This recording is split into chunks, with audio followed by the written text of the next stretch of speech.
Assalamualaikum warahmatullahi wabarakatuh, sahabat Alvaro Official. Pernahkah Anda membayangkan, orang yang selama belasan tahun menyebarkan kebencian terhadap Islam, justru menjadi pembelanya? Inilah kisah nyata dan menggetarkan hati dari seorang tokoh politik Belanda, Joram van Klaveren. Dari menentang Al-Quran, hingga menangis saat membacanya. Joram bukan sekadar anggota partai biasa. Ia adalah tangan kanan Geert Wilders, tokoh politik sayap kanan Belanda yang sangat keras terhadap Islam. Ia yang menyusun pesan-pesan kebencian, menyerukan larangan masjid, pelarangan Al-Quran, dan sekolah Islam. Islam bagi Joram adalah ancaman. Ia menulis buku anti-Islam dan mempercayai penuh bahwa Islam adalah agama kebohongan. Hingga sebuah titik, semua keyakinannya mulai diuji oleh fakta-fakta yang tak bisa ia bantah. Tahun 2014 menjadi titik awal perubahan. Dalam rapat umum partai, Geert Wilders secara terang-terangan menyerukan kebencian pada etnis Maroko.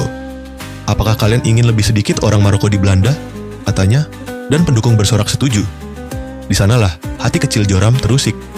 Bagi dia, ini bukan lagi soal agama, tapi ras dan kemanusiaan.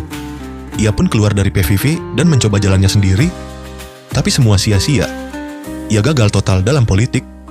Setelah gagal di dunia politik, Joram menaruh harapan terakhirnya pada sebuah buku. Buku yang sudah ia rancang bertahun-tahun, sebuah karya besar yang konon akan menghancurkan Islam dengan dalil dan logika. Ia mempelajari Islam lebih dalam demi menulis buku tersebut. Tapi anehnya, semakin ia membaca, semakin ia tertarik. Suatu malam, buku-buku yang ia letakkan di rak tiba-tiba jatuh ke lantai. Di antara buku-buku itu ada mushaf Al-Quran. Saat ia ambil, mushaf itu terbuka di surah Al-Hajj ayat 46. Bukan mata yang buta, tapi hati. Jantungnya berdegup. Ayat itu terasa menusuk langsung ke sanubarinya. Ia duduk terdiam, menangis. Ia sadar bukan Islam yang salah, tapi hatinya yang selama ini tertutup. Pada 2019, Joram van Klaveren resmi menjadi seorang Muslim. Ia mengumumkan keputusannya ke publik dengan penuh keberanian. Ia tahu akan ada banyak cemoohan, tapi ia juga tahu kebenaran harus ditegakkan. Joram kini berdakwah, membongkar narasi-narasi yang dulu ia ciptakan sendiri.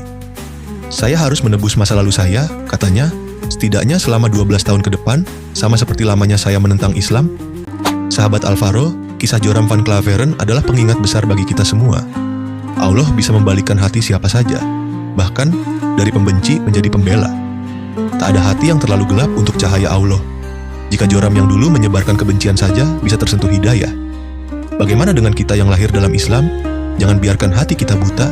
Semoga kisah ini membuka mata dan hati kita semua. Wassalamualaikum warahmatullahi wabarakatuh.